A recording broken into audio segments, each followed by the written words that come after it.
Welcome to Raiders of the Lost Podcast, the ultimate film and TV podcast. We are your hosts, James and Anthony. In this episode, let's talk about Tar, the Banshees of Inisherin, and Decision to Leave.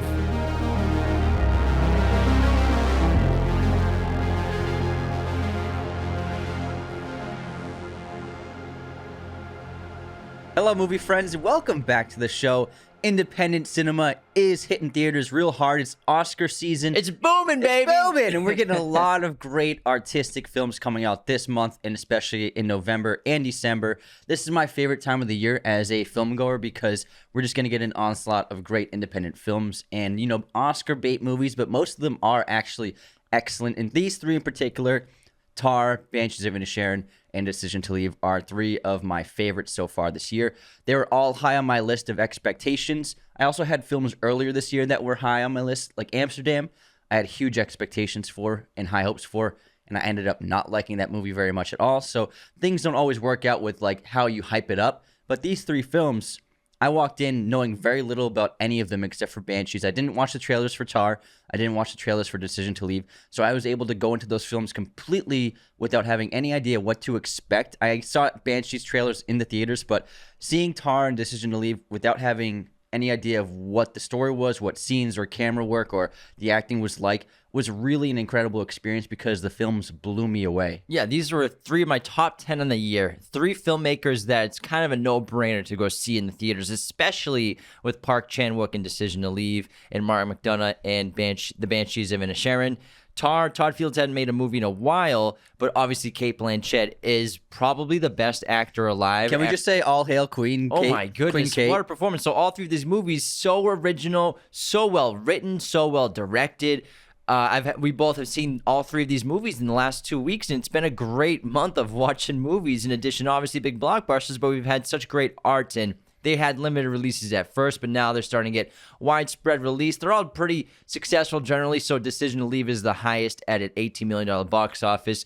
The Banshees of Inisherin is around $6 million global box office, and Tar is around $3 million. This is when we record this on November 3rd, so it's all probably gone up a little bit since then. So now is the time to support independent film, these small budget movies that, we need art like this in Hollywood, in movie theaters, for people to go see. And all three of these movies were exceptional. And I mean, we have great performances from Cate Blanchett. Might be the performance of the year in Tar as Lydia Tar. What an exceptional powerhouse role for this character, Lydia Tar, by Cate Blanchett. I was just blown away. And then, not to mention the Banshees of Inisherin, we have Martin McDonagh reuniting with Brendan Gleeson as well as Colin Farrell. They're great in British crew. They're great fucking chemistry. It's fucking great. The word "feck" is used 180 times in that movie. It's very funny. Then Decision to Leave, Park Chan-wook. He hasn't made a movie since The Handmaiden in 2016, and one of the most important filmmakers in the world, one of the best to ever come out of South Korea. People go to South Korean cinema and movies because of Park Chan-wook's films, because of Old Boy, because of Thirst. People discover South Korean cinema, and I think now the world's kind of having a microscope over there in terms of their film and their art, because especially with him and Bong Joon-ho's recent success at the Oscars with Parasite. So now the world's they're getting the It's so hot right now. So it's so hot. K-dramas are so hot right now. Yeah, all three of these movies, they're really important, and probably three of the best movies of the year. If all three of these aren't nominated for Best Picture and Best Screenplay, as well as several award nominations for actors and actresses, production design, cinematography, I will not be tuning into the Oscars. I'm not going to lie. But these are three amazing filmmakers and three amazing films. And I do think that Cate Blanchett gave the performance of the year. And in her career, it's the best one I've seen she's done all of her life. And that's really saying something for someone who already has 2 Oscars. It's absurd. She has such a command of her craft and is really compelling, and such a gravitas, powerhouse, kind of a magnum opus performance for her. And I was just absolutely blown away. If I'm going to... Since I've seen Tar, I saw Tar first out of these three. And I saw it like 2 weeks ago. And still to this, like right now, I'm thinking like of the year, I think Tar is the best film. Top Gun Maverick obviously is my favorite. I think the whole fan base knows that. Tom probably knows it now. Yeah, Tom knows it by now. But if I was gonna say what's the best movie this year, I would say Tar really is. I think it's probably top 5 for me too. I gotta spend time redoing my list because so many great movies came out the first half of the year, and now we're getting this onslaught of great artistic film that's a little different than what we were getting with the Northman. Well, Northman's are very artistic, but I mean the Batman and Top Gun movies that came out earlier. Everything is very artistic. Yeah, everything everywhere all at once. But now we have these other Oscar contenders, and this is going to be a great year for retooling your top 10 lists, top 5 lists. And if you haven't seen these movies, and if they're not near you in any theaters, they are expanding week by week. For example, Tar, I think, had the smallest limited release so far, but they are expanding. And so if these movies aren't playing near you right now, keep an eye out next week and the week after, and the releases will go to more theaters. So just keep an ear to the ground and keep checking showtimes to see if these films are playing in theaters near you. Yeah, and I mean, they'll be on streaming eventually, probably before the Oscars come out, probably before the end of the year. You'll be able to see all these on streaming, I'm sure. I wouldn't be surprised. Now, see them in a theater, though. Yeah, absolutely. All incredible experiences. How about we move into Tar first? Written and directed by Todd Fields, set in the international world of Western classical music, the film centers on Lydia Tarr, widely considered one of the greatest living composer-conductors and first ever female music director of a major German orchestra, starring Cate Blanchett, Nomi Merlant, and Nina Haas. IMDb, this is at an 8.2 right now. Rotten Tomatoes, 93% critic score, 72% audience score, box office of $2.8 million as of November 3rd.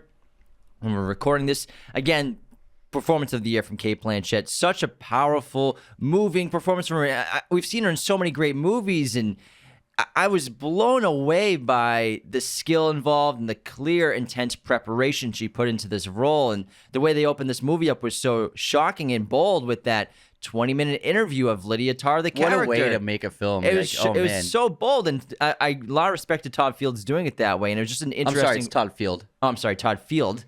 Todd Field to open the movie that way, which I think we may think of what could turn audiences away because that's why it might have that 72% audience score. But that scene to open it with a 20-minute interview, it made it feel like Lydia Tarr was a real person. I thought she was a real person. And not person. just Cate Blanchett playing a character. It really hammered home the idea I'm watching an actual human being on screen. And then after that, we go to normal fictional narrative that we're used to.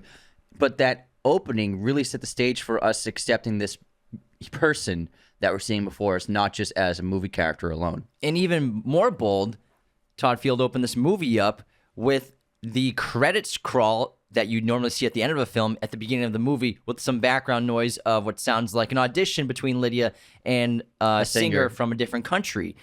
And in reverse. It is really a bold thing to do. So the credits were in reverse. To show all the people that went into the film that most people don't stick around to watch at the end of a movie. He put it at the beginning of the film before I think even the title credit, the titles came up or anything like that. It was a really interesting thing to do, and I respect Todd Field a lot for it because it's kind of like you could say a metaphor for the character of Lydia Tarr, where someone goes through all these people to achieve all the success, but Todd Field's putting the cast and crew, the crew of the film, the production, the interns, even the PAs, the grips, the cinematographers, the editors, all the people, the makeup, hair. He's putting them first before the presentation of the film. I thought it was really commendable by him to show the respect of everyone who makes a movie, because when a movie ends and credits start rolling, most people leave when the movie ends, but then real movie fans, they'll stick around and watch the main credits, the top of the line credits. But then once those are done, we get to the crawl. If it's not a Marvel movie, no one's gonna, and no one's gonna wait around to watch all those credits. So people rarely wait until the end of credits to actually watch it all and take in the number of people, the sheer scale and size of these films. And large films, especially with heavy CGI, it's the number of people that work on those movies is absolutely mind-boggling and insane. So it's great that Todd Field was I want to show these people who helped make the movie happen just as much as I did before anything else you see on screen. And it was just really remarkable. And I found the character of Lydia Tarr to be the most fascinating character I've seen on screen in a few years. I was having a conversation with a friend of mine because she asked me, why don't we ever really see female characters who are just bad people and do bad things? Or because we were having this conversation and she's like, I keep seeing movies and women are always portrayed as the victim of something or the husband or girlfriend of someone. Or if they're a villain, it's because they're being controlled Exactly. by like a male character. A la or Black Widow. They've been driven to Yeah. that by a male character. And she was like, she was telling me she wanted to see, she's desperate to see like nuanced characters because everyone makes bad decisions. Everyone makes mistakes. And Lydia Tarr makes very bad mistakes and she makes very bad decisions. And she's not a good person in a lot of ways. She is a villain to other people in their lives. She is like a villainous person to them. And I think this is a movie where, and I was talking to her and I was like, I think that maybe a lot of studios and writers are afraid of backlash for portraying a woman in a negative light without already being a victim, which is kind of like backwards thinking because it doesn't respect the person like a woman to have their own agency. I can only do a bad thing if I'm a victim or if I've been affected by a man in a certain way, then I can do something bad. And so I think this is a movie that's really refreshing, and I think she'll really like this film because it shows a complex character with a nuanced take and someone who is very flawed, like we all are in all sorts of ways. And I think that we're kind of missing that in a lot of studio pictures nowadays. I completely agree. And Lydia Tarr, best character of the year, hands down. And she is this wildly famous and successful composer-conductor. And she's an EGOT winner, Emmy, Grammy, Oscar, Tony Award winner, highly prestigious honor. And now she's got her dream job where she's conducting the Berlin Orchestra in Germany. This is what she's wanted her entire life. And adapting her favorite score. Exactly. Yeah.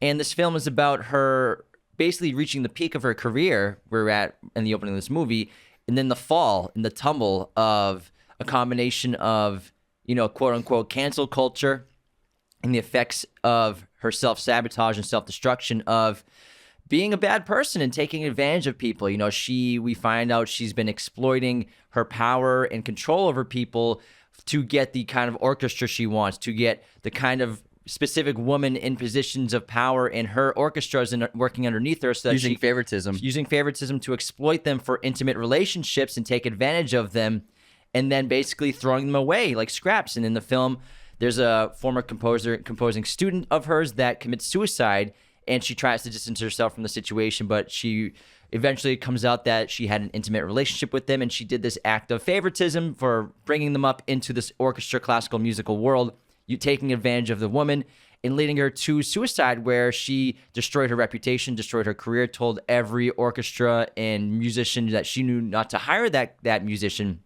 to try to just sabotage her, basically. And this is coming back to bite her because she commits suicide. Now Lydia's dealing with the canceling, basically, of that, with coming up with litigation as potential charges, as well as now her former assistant, who she didn't promote, Francesca, played remarkably well by Nomi Merlan, who's so great in this movie. From Portrait of a Lady on Fire. She doesn't give her the promotion that she was expecting, and there's clearly an intimate relationship there that Francesca wanted to continue and was hoping that all this work she's been doing for Lydia would lead to this promotion that she was hoping for. She gets turned down, turns on Lydia, and uses the same email threads and evidence against Lydia to take her down, basically, with this canceling. And it's just basically about the destruction of Lydia Tarr's career and reputation. And not to mention, she makes these choices while she is married to Sharon. She is raising a daughter with Sharon.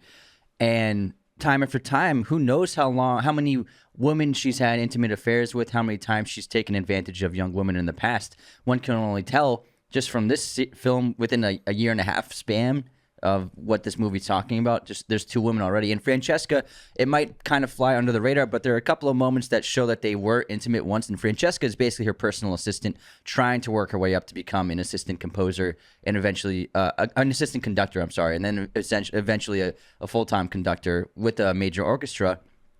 But you can see there's a couple of instances where Francesca and her show subtle hints of their intimate relations, like in the car when they're just going over phone calls and emails, and then Francesca rubs Lydia's hand. That's a very intimate thing to do. You wouldn't do that with your boss. You wouldn't rub their hand. And then also there's a scene where Lydia's trying to come up with a new interpretation of a piece in the hotel room, and Francesca asks, do you want me to stay? Can I get you anything else? And then Lydia says, no, I'm good. But you can tell Francesca is kind of like seeing if like she'll let me stay here for the night. There's instances like that. They're very subtle. And also the way that Lydia is kind of courting Olga, the new celloist that she hired. First of all, she only hired Olga because she saw her in the bathroom, was instantly attracted to her. And then during the blind auditions for the new celloist, she recognized Olga's same boots from underneath the boards, which hide the musicians who are auditioning. And that's why she hired her for the orchestra, because she initially crossed out that name and then she had to erase it with her pencil. Once she saw, oh, that's that girl, I can see her boots, I want her in my orchestra, because I'm going to basically try to begin in like a courtship with her, use my power, use my respect to like overwhelm this girl with like prestige and favors and favoritism. And then she eventually even like changes the direction of the performance to make a pairing piece. She chooses a certain cello soloist composition to use as the companion piece for the original composition, which she uses because she knows Olga is really brilliant at playing that. It was kind of like one of the best things she's ever done in performance that she saw online. So she's catering her entire direction of the entire performance to this girl, Olga, who she doesn't even know, but she's very attracted to and wants to have an intimate relationship with. I love characters that have deep obsessions. I think that's one of my favorite themes from filmmakers like Damien Chazelle. He's focused on characters that have obsession. Lydia Tarr has an intense obsession with becoming not only the greatest conductor and composer in the world, but also basically becoming Mahler, her favorite composer of all time. And she's even trying to replicate his portrait for his albums with her portrait for her albums, trying to get the same lighting, the same outfits. And the film constantly references Mahler because she's looked up to him and he's a hero of hers. And also this film deals a lot with identity, where we find out towards the end of the film, during her canceling when she's trying to hide out, that Lydia Tarr has basically created this version of herself that she wants to present to the world. She's changed her voice. She's changed her appearance.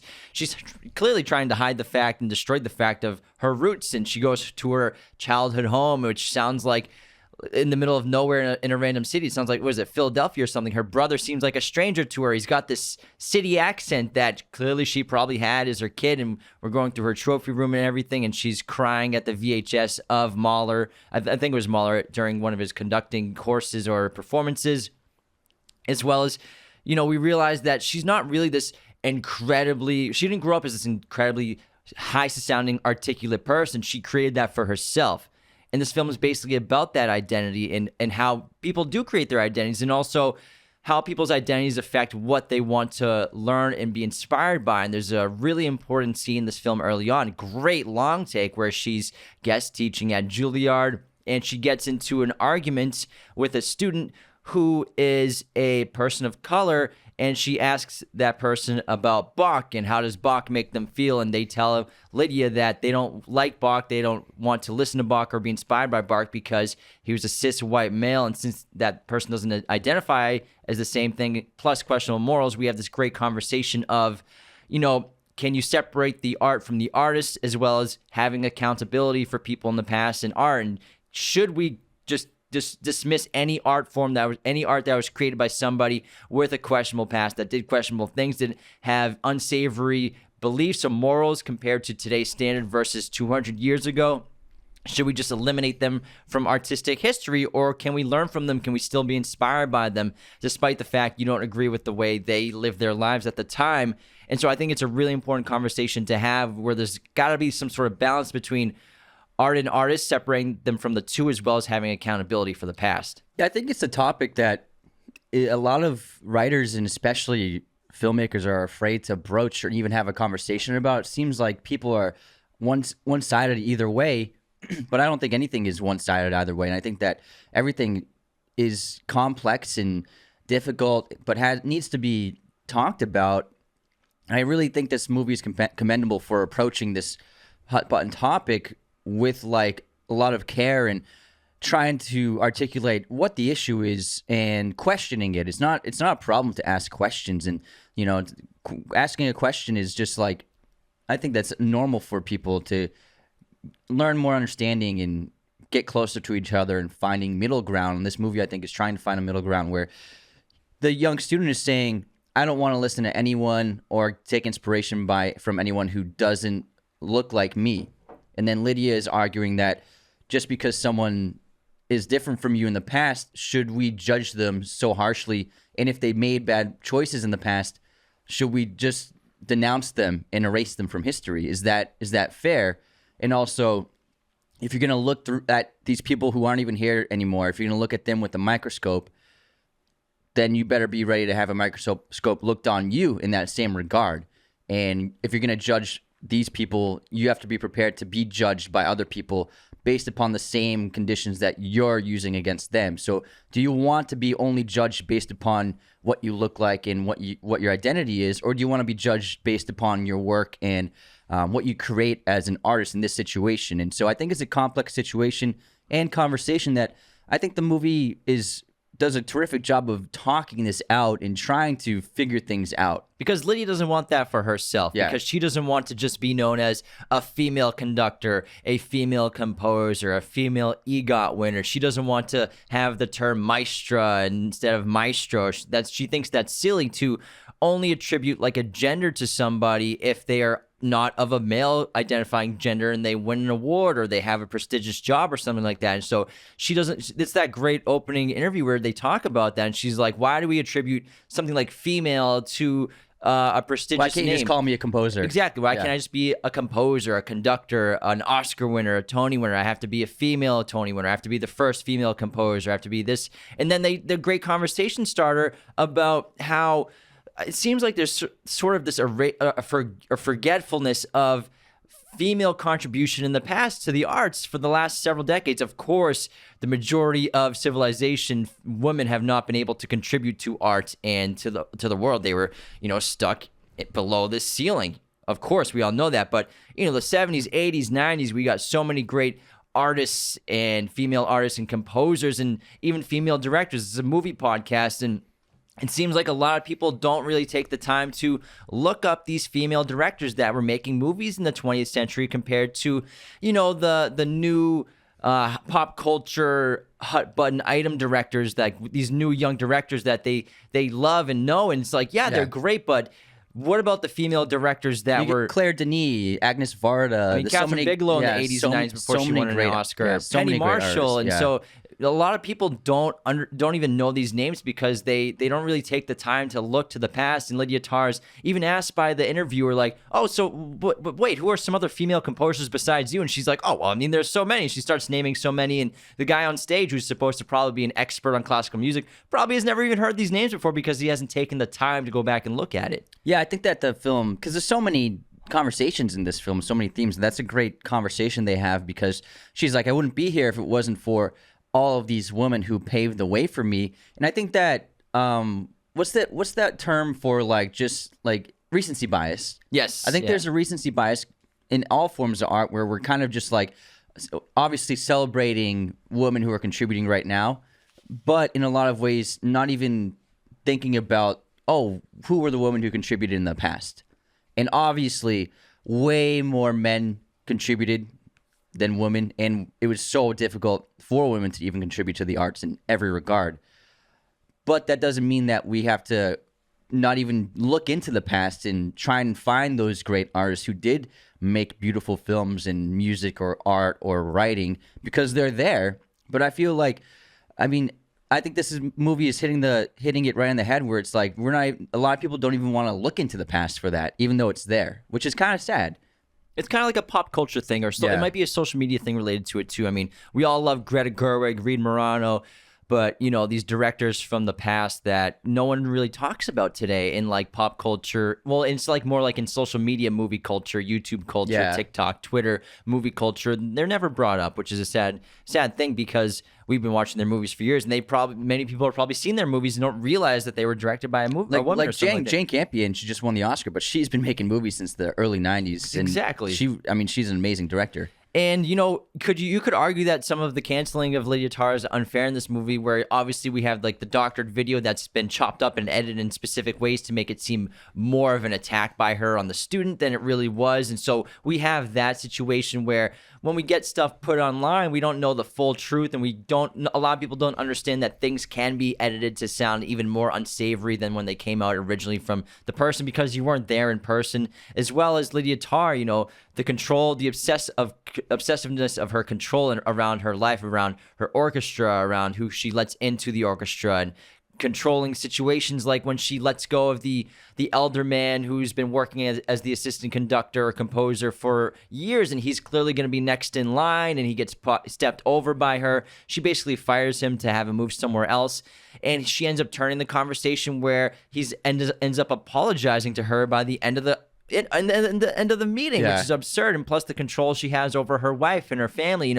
She steals her wife's pills, and then she suddenly finds it I found this in a drawer. Yeah. So she's taking advantage of her wife. She's not respecting her wife. The infidelity. She tries to have a relationship with Olga, but that doesn't work out for her.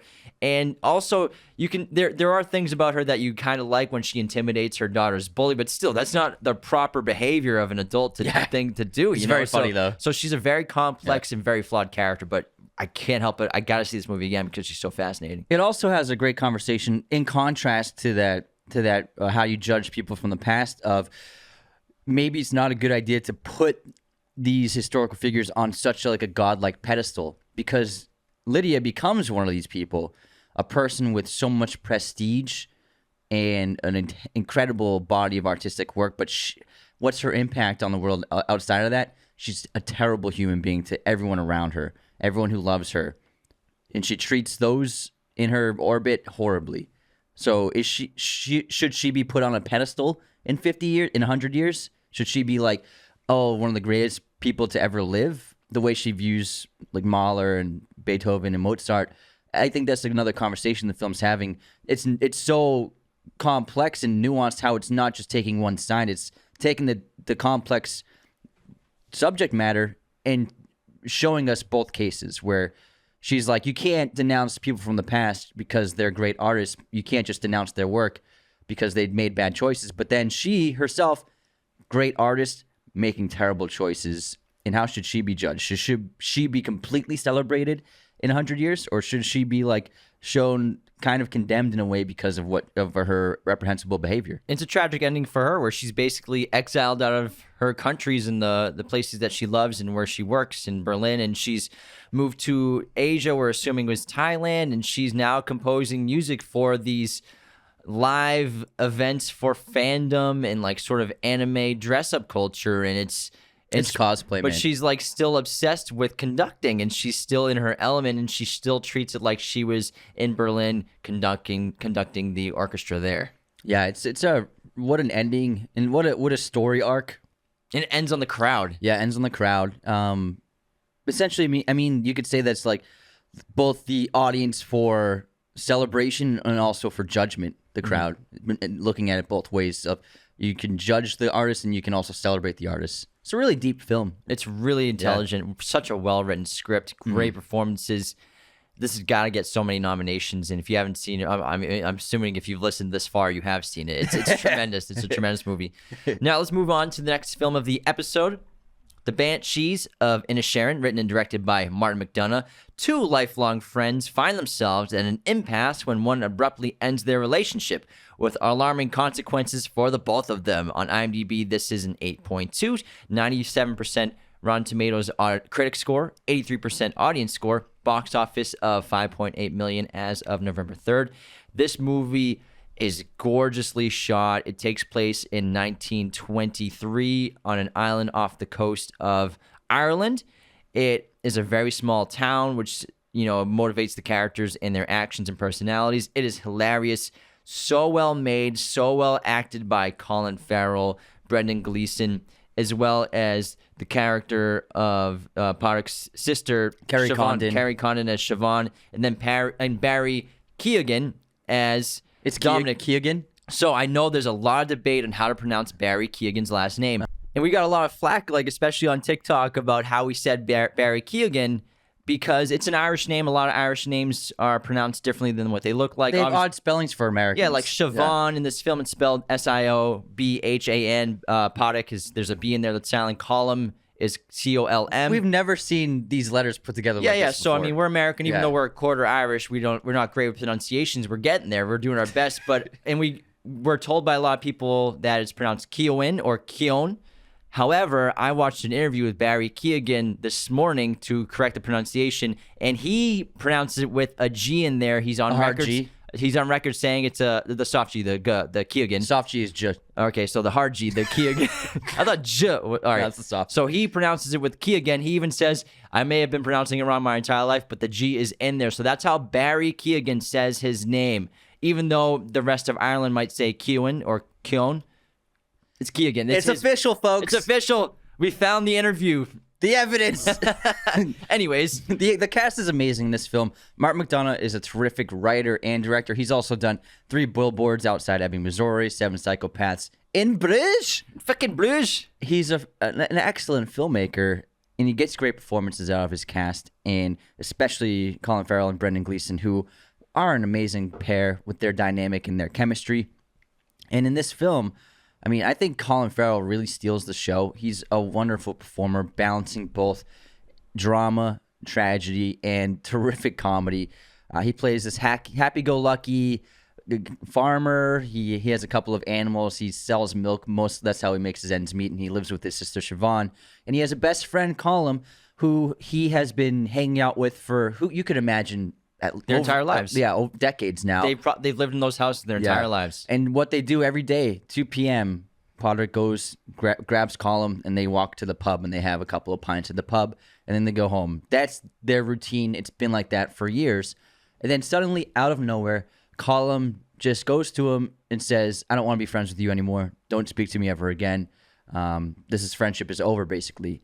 And then Potter can't believe it, and the film takes the course of him trying to deal with that, trying to figure out why this is happening, whereas Colm he's doubling down on on his stance, and he gets to the point where he threatens Potter that he'll cut off his own fingers every time Potter comes to talk to him. And that's where the story takes off. It's just a brilliant concept. It's a great balance between a couple motivations of the motivation that Colm has for ending the friendship versus Potter's motivation to keep the friendship alive.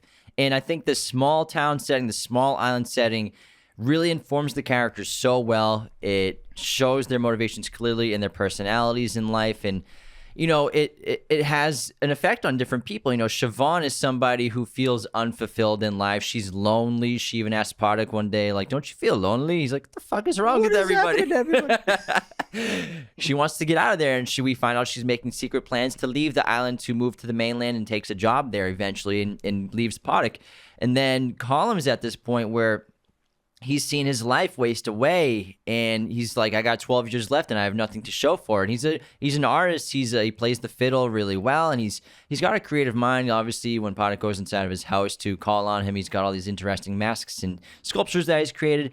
But it seems like he's just been trapped on this island and he can't escape, and he's been trying to do something with his life, and now he's looking back and he sees that he's wasted his entire life with these pointless, meaningless conversations with Poddick, because Poddick, they've been lifelong friends and they just go to the pub. There's nothing else to do besides go to the pub for a couple of pints at 2 p.m.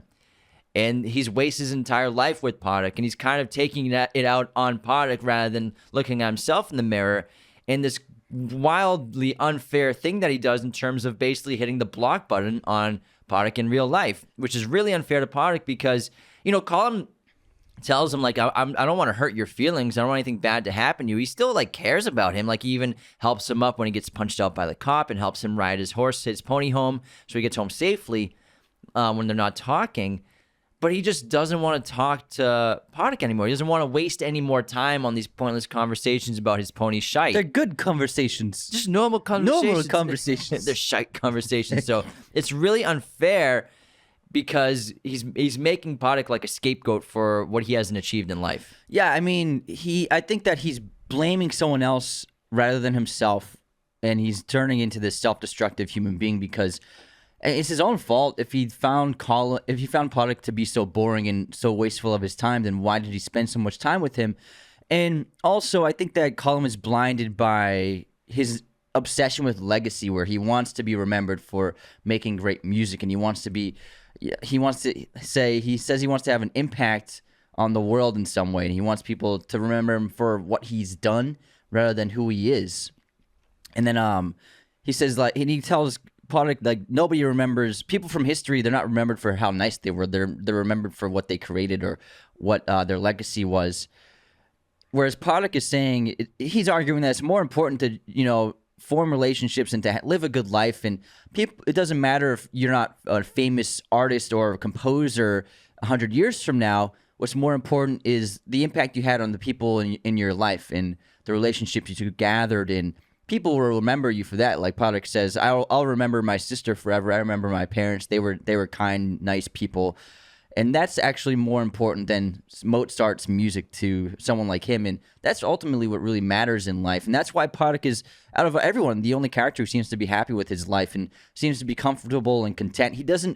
I think that he doesn't want more. He has enough. And just having a couple of animals and a roof over his head and a best friend he can talk to and his sister who he lives with, that's enough for him. But the other characters in the film, they're unsatisfied. And I think that Potter is probably the most commendable for that reason. And the whole plot of this film, we all know, if you've seen the trailer, Colin threatens to cut off a finger if Potter starts to talk to him. And the whole first hour of this movie, you're wondering, is he going to do it? And after he gives him the ultimatum, like, is he really going to cut off a finger? And then he finally does. He uses his shares. He cuts off a finger. He throws it at Potter and Siobhan's door to their shock. And then, it seems like Colin, like you said, is self-sabotaging. And why would you cut off one of your fiddle hands if you're trying to be this great composer and write music, and you're just limiting yourself and you're handicapping yourself to be able to play the fiddle? Maybe he wants a little pain in his life to be able to be inspired to play the fiddle a little better, or to feel real pain to be able to write a great song. Maybe that's his logic here, but he has to know that Potter would still talk to him. He's known him his entire life. He knows that Potter can't shut the hell up. He knows he's going to fucking come talk to him. What the feck are you doing? And then he threatens him again. He's like, you talk to me again, I'm going to cut off all the other 4 of my fingers. And he does after Potter comes talks to him, because Potter can't help himself. He has this new strategy. What if I'm like a tough guy? Yeah, what if I berate him? Because Dominic tells him, like, yeah, Colin said it's the most interesting you've ever been when you went off on him while you were drunk. He's like, maybe I'll like him again. And then Potter is like, yeah, like he has this new mentality, the new me, where I'm going to be bold. I'm not going to be such a nice guy anymore. And then Colin cuts off all the rest of his fingers off of his fiddle hand, which is, unfortunately, he finishes his tune right before, but still, it's pretty ironic. It's a shite tune. I wouldn't bother with it anyways. It's so ironic to do that to yourself, because I think he's clearly just unhappy with the decisions in his life, and he's taking it out on Potter. He wants someone to blame. It wouldn't make sense why he would do that if he you're preventing yourself from ever composing music, and if that was so important to you, then why is cutting off your fingers even being spoken about it? And he's clearly disturbed in a lot of ways, and Potter even says, I have 10 fingers to prove how my mental state. How many do you have? I have 9. And the priest is always like, how's the despair? He's like, it's back. And I think that the film is just so complex with the character work, and that's what really makes the movie work in a lot of ways. Combine this with really terrific comedy, sharp, witty humor. I was cracking up the whole time, and I saw it with a great audience. I think that fans of Martin McDonagh, they know his sense of humor, and they know his style. It's not for everyone. This movie's not going to make a bunch of money. Even though I went opening day, the theater was only half full. But still, everyone I saw it with, they were getting every joke, and we were all laughing together at all the right moments, because all the jokes did land. And there were moments of this film where I was like cackling right after tearing up. And that's also a testament to Colin Farrell's performance of balancing the tragedy and the comedy of his character, because he's like this happy-go-lucky, like the idiot, the dull, the dim. Yeah, he's always been dull. And it seems like when the movie opens, like nothing can get him down, and he's got everything he needs. And it opens with this great shot. The first shot of him is he's just smiling, walking through town with a rainbow behind him. It's amazing. This is all you need to know. Like I started laughing at that shot. I was like, this is perfect. But then he ends up actually tragically losing everything that matters to him. He loses his best friend. He loses his donkey. He loses his sister. And then by the end of the film, I think he's very much a changed man. It gets to the point where he purposely tries to kill Colin by burning his house down with him inside, knowing that if he warns Colin, he's like, I'm going to burn your house down tomorrow at 2 p.m. If you're in it, you're gonna burn up with it. If you're not in it, whatever, it doesn't matter. I'm burning the house down regardless.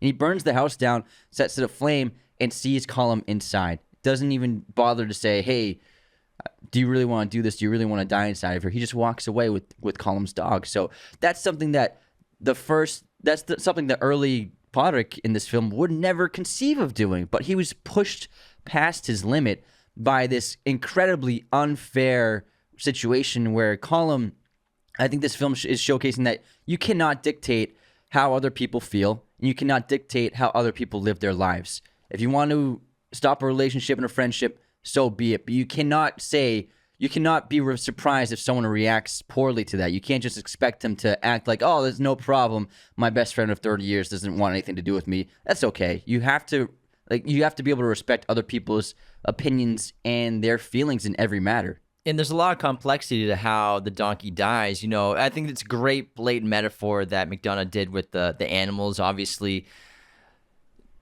Podrick is the dim person on the island, the second most dim person after Dominic. He's a dullard. But who's like the next dim? Everyone thinks he's dull, and he's got a donkey for a best friend. He's the donkey. He's one of the nice. You're one of the nice ones. He's the donkey, whereas Colum has this dog. People love dogs. All the ladies, they love Colum. They always have. Everyone likes Colum. He's intelligent. He's outgoing. He's fun, and so I think that's a great metaphor. But the complexity for how the donkey dies, it's really, really intense because, like we said, the donkey chokes on eating Colum's fat sausage fiddle fingers, which is tragic. It's so sad. And then when Podrick finds the donkey has choked on the fingers, you can only imagine what's going on in his head, because not only did the fingers kill the donkey, but the reason why the fingers were cut off is because Podrick couldn't stop talking to Colum. And Colum gave this unfair ultimatum to him to stop talking to him. So he probably blames himself as well as blaming Colum at the same time for his donkey's death. And his donkey was the only thing he had left because his sister left and he was alone. And this is it. Then now his donkey's gone, who he treated basically like a dog, like his best friend besides Colum. And so it's actually a really complex way the donkey dies, and how probably Podrick processes it and then decides to take this qualm to their graves. And they have this great final moment on the beach. And ultimately, the film's suggesting that this is not going to be over, and it's never going to be over. And ultimately, I think it's saying, you can't control someone else, and you can't dictate how they live their lives. They have their own agency and their own independence and their own choices. And Colum can't control Podrick, and he can't tell Podrick what he can and cannot do. And I think Podrick, he's unwilling to let go of one of the most important aspects of his life, and he's willing to fight for it tooth and nail to the grave. And it's really, really impactful, powerful ending. It's a remarkable film. Tremendous movie, such a good script, great performances, wildly funny, beautiful cinematography. I think it's top 3 best looking movie of the year. Oh, yeah. It is gorgeous. If it doesn't get nominated for cinematography, again, I will not watch the Oscars. You're going to watch it. You know it. Before we continue, the best way to support Raiders of the Lost podcast, besides using our coupon codes, is to share us with your movie friends and family members and become a patron at patreon.com/Raiders of the Lost podcast. You get awesome perks like personalized videos, personalized messages. $10, $25, and $100 tier patrons get access to our Discord. We interact with you every day and have watch parties, but it only costs as little as $2 to sign up for Patreon. $25 and $100 tier patrons also get their own custom episode. You pick the topic, we do it for you.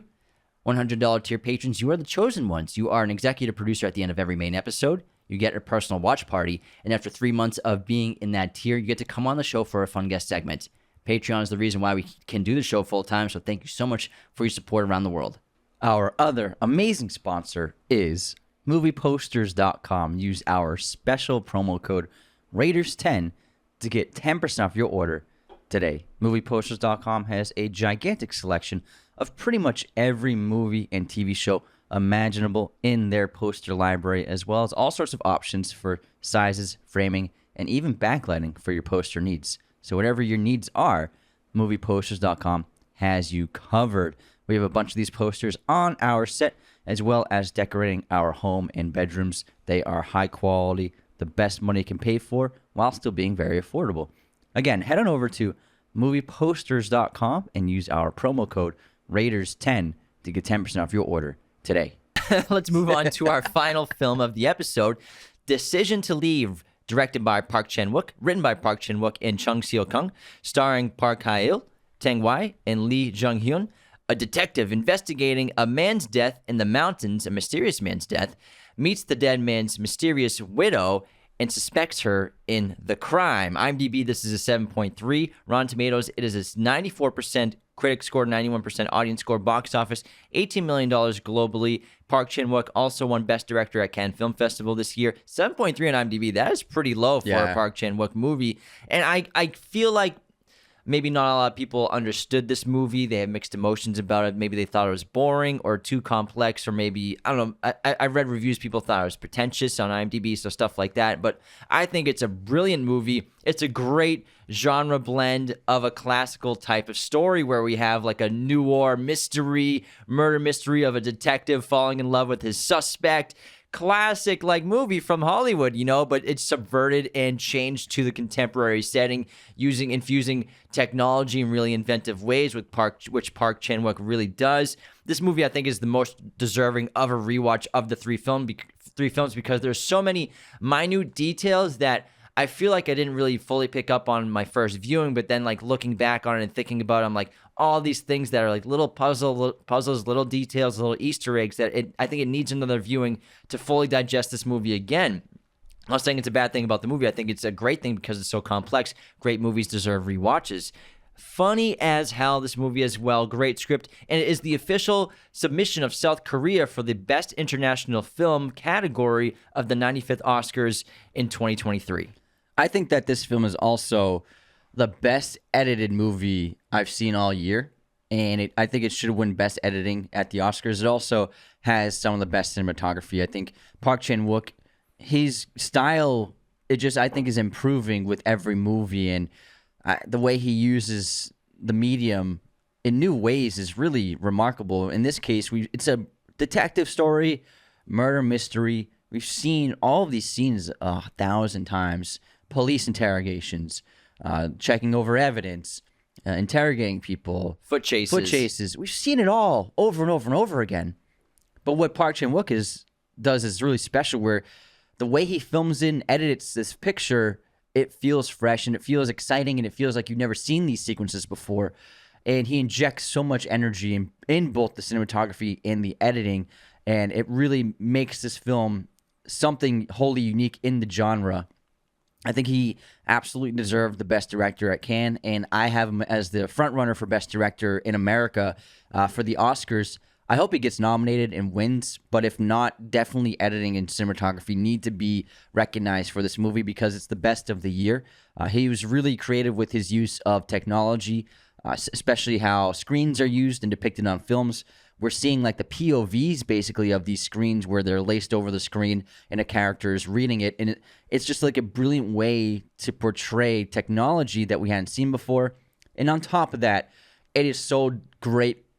It was so darkly comedic and had me cracking up most of the time. Like just when the cops are going up the cliff in the opening of the movie, and they're going up this rope like hundreds of meters high. It's a little motor. It's like, do we have to do this? Hilarious. And just the way he edits the film is very funny as well. And also the courtship of the detective and the suspect/widow, hilarious, especially their first ever interview, which lasts quite a long time. And he buys the most expensive sushi in the area, like this ultimate sushi box. And the other cops are like, is that ultimate sushi box? Because he's trying to impress her because he's instantly attracted to her and finds something about her that he can't resist. And he's so drawn to her, and it blinds him because at first he thinks there's no way she could be at fault here. She must be the victim. And I think she's so sweet and innocent, and I want her. And he ends up tampering evidence to protect her in a lot of ways. We'll get to that. But I think that Park Chan-wook's use and embracing of technology in his storytelling is so inventive and refreshing in a lot of ways, because so many filmmakers, either they'll kind of like pretend like smartphones don't exist and it's a contemporary setting. You're like, where are the smartphones? Like why aren't the kids all on their phone whenever right there's now? a high school scene, I'm like, where are the smartphones? Like kids are on their phones all the time, constantly, 24/7. Or some filmmakers use too much of them in not interesting ways. Like I hate when it's like on screen, there's just like the text bubbles coming up and a conversation is like right next to like the character's head. I've seen that in a bunch of movies and If TV I see shows. it, I like it when the camera's like showing that phone in the person's hand. Like that's okay. And I read an interview with Park Chan-wook where he's like, I wrote this script and this idea, and it involves two characters texting a lot and using technology to communicate. He's like, I didn't want that. I don't want to have a phone of just people texting. I don't want to make like a teen movie or something like that.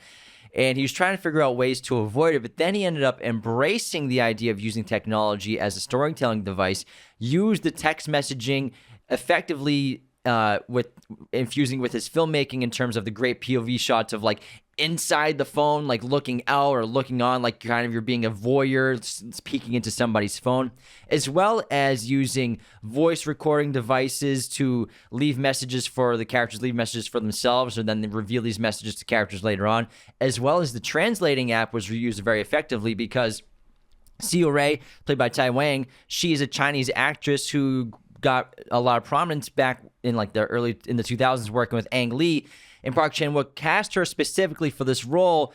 The character Seo Ray wasn't supposed to be a Chinese immigrant in South Korea, but because she's Chinese and he wanted her in the film, he changed the character to that. So then that's why he infused this translating app, because Seo Ray speaks very good Korean. However, it's not her first language, and when you want to try to, you could say, pour your heart out to somebody or really be emotional, Talk with nuance. Yeah. You're going to talk with your original language, your original tongue. Even if you're very proficient at Korean, which she clearly is, she uses the translating app when she's pouring herself out so that she can speak Chinese and say things truly from the heart, uses the translation app to send messages to Ho Jung that way. And she is a killer. She killed her husband, but in a way, the audience empathizes with her, and in a way, he empathizes with her, and he kind of understands why she did it. But it leads him to the point where he's betrayed his entire life of law and order and preventing death and saving lives, where he gets to the point where he loves her so much that he's willing to eliminate the evidence that he does find, the proof that he found that she was the killer of her husband. And it ends up breaking his heart and breaking him down emotionally and mentally, to the point where he has to like take a break, and he and his wife move to a different city because he can't stay in Busan anymore after this. And I think that in a way she was hoping that they could begin a relationship after this experience. I think she was hoping for that, and in a way he wanted that, but he decided to leave. Decision to leave. I think it's the first real decision to leave that the movie's referencing, and it's a very tragic story because it's about basically an impossible love and then an intimacy that will never be and can never be, and the film ends up being this tragic tale of a man who's never going to stop obsessing over a woman, because at the end of the film she kills herself, but also wants to be another cold case file on his walls. She wants to be photographs on his unsolved murder case, like shrine that he can obsess over and spend all of his time thinking about and working towards. So in a way, this voyeuristic relationship will continue indefinitely because they had this unspoken like agreement that they were in a relationship of him watching her and her enjoying being watched by him. And him investigating her. Yeah, investigating her. In a way, she liked the attention. She liked that he was investigating her and that she was a suspect. And it was this weird back and forth where like he's sleeping in his car outside her apartment, and then she just says good morning to him and then goes to work. And I think they liked this weird, odd relationship they kind of formed by accident. It's an oddly, strangely romantic movie, maybe the most romantic movie of the year. And, Decision to Leave, many decisions to leave in this film. It's the title of the movie. Seo Ray making the decision to leave her husband by killing him, which, we don't condone murder, but it's a movie. It's interesting. And so she makes the decision to kill him, to leave that marriage that she's trapped in, that she doesn't want to be in. Also, making the decision to have the other man in her life killed who's controlling her and bogging her down. And then obviously, Hae-jun deciding to leave her basically in this fake relationship that they've kind of set up in Busan, because he's got his weekend wife, which is really unfair to his wife to be and have this infidelity in a lot of ways, this intimate kind of relationship, even though connection with somebody else, and to play house with her in Busan. decides to leave that situation after he figures out that she committed the murder, and he destroyed the evidence with her because he's a broken man now. That's what he tells her. And she records that and shows it to him late and reveals it to him later on the phone when he's trying to find her at the beach. And the suicide is a decision to leave. That's her decision to leave, and it's a great point of now she'll just be up on his wall so that this odd relationship will always continue. They'll be together forever. This may have been the only way they would be together, for her to kill herself so that no one can find out that he tampered with the evidence. And so that, like you said, she'd always be on his wall. In a way, even though he loves her, I don't think he can feel like he can ever like be with her because he knows she's a murderer. Mm-hmm. And he knows that, once again, even though she didn't physically kill her second husband, she caused his death by intentionally setting up and manipulating a series of events that would make someone want to kill him.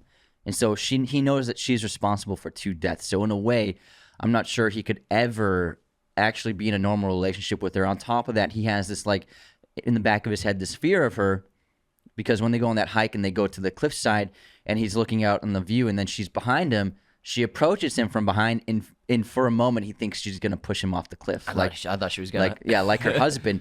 And then she gets up to him and then hugs him tightly, lovingly. So there's that fear in him that he'll never probably ever be rid of that fear. So, like, even if they were in a relationship, that will always be there. I love there's this motif in the movie of perspectives and how they can change the way you look at something. And they show it really well with production design, with wallpaper that looks like waves to one person or mountains to another person, as well as the dress that she wore when she threw the phone in the ocean. Was it blue? But in different light, it looks like it was green. So it's really interesting little motif as a metaphor of, like, looking at things with different perspectives give you a different light, and everyone sees things differently. And, they both look at the situation differently. It's not until Hae-jun starts to understand everything and the puzzles that fit that he basically starts to finally understand Siu-rae in a lot of ways. And I like how this is kind of a subversion of that classical genre where it's not just about the detective obsessed with the suspect, the woman. It's first his perspective. He's making all the decisions. He's pushing the story forward in the first half, Hae-jun, and then Siu-rae, she's making this decisions in the second half of the movie. She's basically in control, and she's the one that's deciding everything. She's the one that follows him to that other city, the foggy city, and great mystery. I think the plot of Siu-rae killing her husband was so clever, as borderline genius of, swapping phones with the old lady who thinks every day is Tuesday. She's covering her tracks and climbs the mountain, the safer routes to push her husband off the cliff. Obviously, murder's terrible, but I thought it was so clever. It's like evil genius level stuff. Like Amy from Gone Girl level. Yeah, it was pretty great. And it's got a tragic irony ending where, despite his desire to be with her, he'll never stop searching for her. And she kills herself on the shore by digging a grave for herself where the water's coming in. And then as the water and tide comes in, it buries her in wet sand until the grave is completely covered. And he's searching for her, running along the coastline. Tragically, goes in the wrong direction at first. If he had gone the right way, he could have found the hole. And then when he finally gets to her spot, he's literally standing on top of her grave and has no idea. He's just standing on her, looking for her. And then after a few moments, he just continues wandering, searching for any sign of her. It was terribly tragic, but also incredible irony for that moment and ending. And I found it to be extremely powerful. And what a final shot, too. And I loved Hae-jun as a character. He's like the super cop. He's obsessed with solving crimes, and he probably has a very high success rate. But he's flawed, he doesn't respect his wife. He's just like the weekend husband, that's it. As well as suffers from intense insomnia. He can't sleep. That's why he loves doing stakeouts, and that's why he loves watching people and having this voyeur personality. It's very Hitchcockian in a lot of ways. And you can assume that probably after the disappearance of Siu-rae that he'll probably never sleep again. He'll never stop searching. He never will. It'll never end. It's a great movie. Yeah. So complex. I gotta see it again. One of the most beautiful films of the year in terms of cinematography. It's not pretentious. It's exceptional. It is so artistic. Like, there's this one shot in the interrogation room where you said earlier when we were talking about Park Chan-wook, like, we've seen these scenes 1,000 times, but there's something about Park Chan-wook and how he makes us interpret it differently, look differently. Like, there's a shot where the camera's on the side of the table looking at both the sides of Siurei and Heijun, and on the opposite side of them is the mirror, the two-sided mirror, and the camera is picking up them in the frame with expressions on their face that are completely different than the expressions that we're seeing in the mirror reflection. So we're seeing like mirrored versions of themselves, and they seem to have found each other. You know, she calls them like the same kind of person or something like that. So they have that connection. But I think it's just so artistic and intimate and strangely unique and romantic, this film, and I loved it so much. And very funny. It's also really funny. Yeah. The first act is hilarious. Yeah. Lots of great jokes. It's fast paced too. The opening's real quick, so you got to pay attention right away. But a lot going on, a lot of great characters, but really memorable, really great performances. I hope this gets a lot of Oscar nominations. Yeah, I adored it, and I highly recommend you check this film out. It's fantastic. All right, that wraps our our episode, full episode. 3 mini reviews of great independent film that are in cinemas right now. All will be Oscar and awards contenders. Thanks so much for tuning in to Raiders of the Lost Podcast. Become a patron today at patreon.com/Raiders of the Lost Podcast. Take care. See you next time. This episode of Raiders of the Lost Podcast was executive produced by our chosen one patrons: Luke Exelston, Tyler McFly, Darren Singleton, Anthony DeMeo, John Agraz, Becca Keene, Cody Moen, Benjamin Cook, Calvin Cam, and Chandler Johnson. Thank you so much for supporting our show. Raiders of the Lost Podcast is a mirror image production. Sound mixing done by Jacob Kossler. Opening music by Chase Jackson.